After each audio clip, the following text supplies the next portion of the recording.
Amy, why does it take me so long to answer even when I know the words? Like there's always this little delay.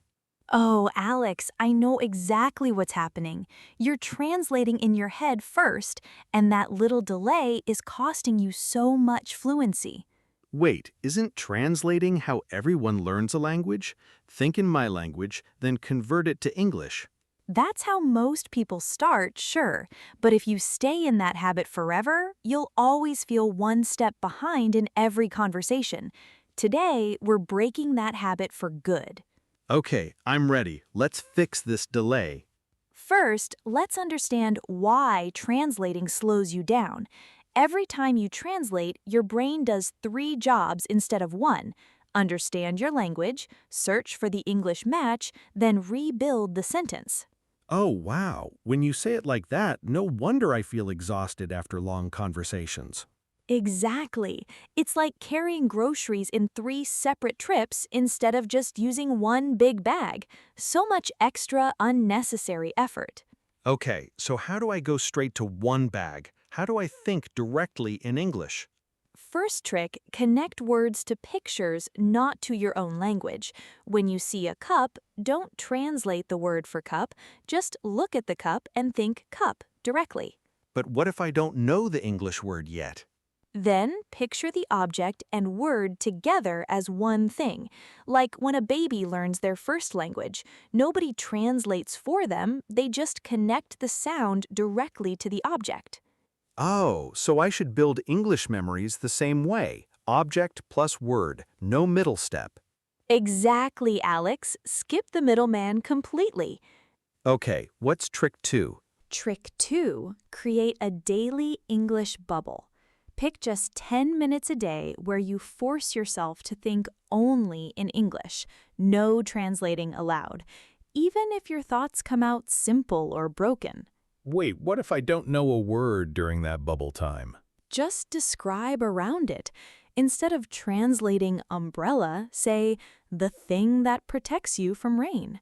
This trains your brain to solve problems in English instead of running back to your first language for help. Oh, that's such a good workaround. It's like a mental workout. Exactly. And just like a muscle, the more you practice thinking only in English, even for 10 minutes, the stronger and faster that skill becomes. Okay, what's trick three? Trick 3. Use an English to English dictionary instead of a bilingual one. When you look up a word, read the English definition, not the translation in your language. Wouldn't that be confusing though, especially for beginners? At first, maybe a little, but it trains your brain to understand English using English, building direct connections instead of constant back and forth translation. Oh, so it's uncomfortable at first, but it saves time later. Exactly, like learning to ride a bike without training wheels. Wobbly at first, but so much faster once it clicks. Okay, trick four? Trick 4, my personal favorite, count and do simple math in English. When you count stairs or calculate a tip, do it in English, not your first language. Wait, why numbers specifically? Numbers are one of the most automatic things in our brain, and usually the last thing people switch over to their new language. Practicing numbers in English retrains one of your most automatic mental habits. Oh, that's such a small habit, but it makes sense why it would matter. Exactly. Small, invisible changes like this build up into big fluency over time. Can I share a quick story? This actually reminds me of my friend Yuki. Please go ahead.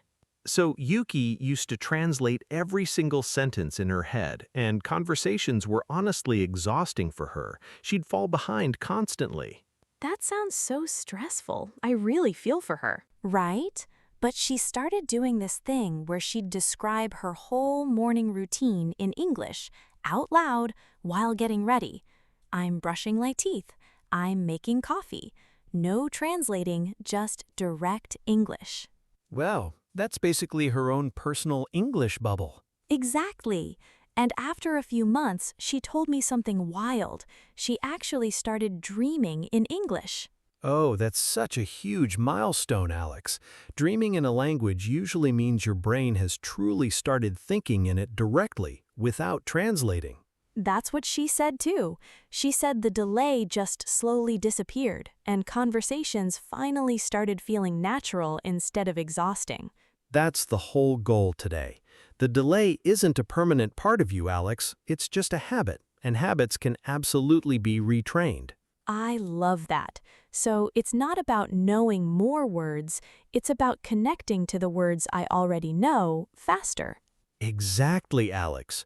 You already have more English inside you than you realize. We're just removing the extra translation step that's slowing it all down. One more question. Does this mean I should never use my first language while learning? Like cut it off completely? Not at all. Your first language isn't the enemy here, Alex. Over-relying on it as a constant crutch is. It's totally fine to use it sometimes, especially for tricky grammar concepts. The goal is just to build a second direct path in English so you're not always running back through translation. Oh, that's a relief, honestly. I thought you were about to tell me to ban my own language. Never. Think of it like building a new shortcut road next to an old highway. The old road still exists. You're just giving your brain a faster route to use instead. Okay, let's do a super fast recap. Connect words directly to pictures. No translation. Create a daily English bubble, 10 minutes a day. Use an English to English dictionary. And practice counting and math in English. 4 small habits, 1 big result. Thinking in English directly. Exactly. And it starts small, today, right now. Okay, everyone, here's today's challenge. Pick just one trick from today and try it for 10 minutes. No translating allowed. And tell us in the comments how it felt. We'd love to hear your experience. Subscribe for more simple English tips every single day. See you in the next episode. Bye.